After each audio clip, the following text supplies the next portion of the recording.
1 hanggang 6 na taong pagkakakulong o perpetual disqualification sa anumang posisyon sa gobyerno. Posibleng kaharapin yan ni Senador Chis Escudero sakaling mapatunayang siya ay lumabag sa Omnibus Election Code dahil sa kanyang pagtanggap ng campaign donation mula sa isang kontratista. Narito ang agenda report ni Joash Malimban.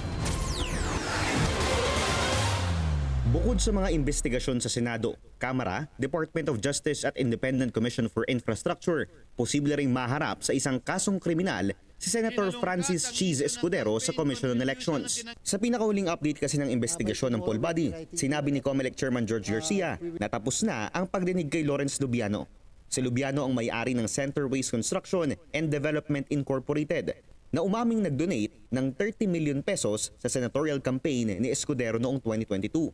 Ayon kay Chairman Garcia, susulat na sila kay Escudero para pagpaliwanagin sa kanyang naging pagtanggap ng donasyon. Labag daw kasi ito sa Section 95 ng Omnibus Election Code kung saan ipinigbabawal ang pagbibigay at pagtanggap ng donasyon mula sa mga kumpanya o individual na may existing contract sa gobyerno. Hindi lang po yung nagbigay, kung hindi daw po yung nagsolicit o yung tumanggap ng naturang donasyon o contribution. Makikita niyo po yung punishment doon po sa mismong Section 263 to 264 ng Omnibus Election Code na kung saan naman nakalagay na ito ay isang election offense. Oras na mapatunayang lumabag sa Omnibus Election Code, maaaring makulong ng 1 hanggang 6 na taon ang nag-donate at tumanggap ng campaign donation.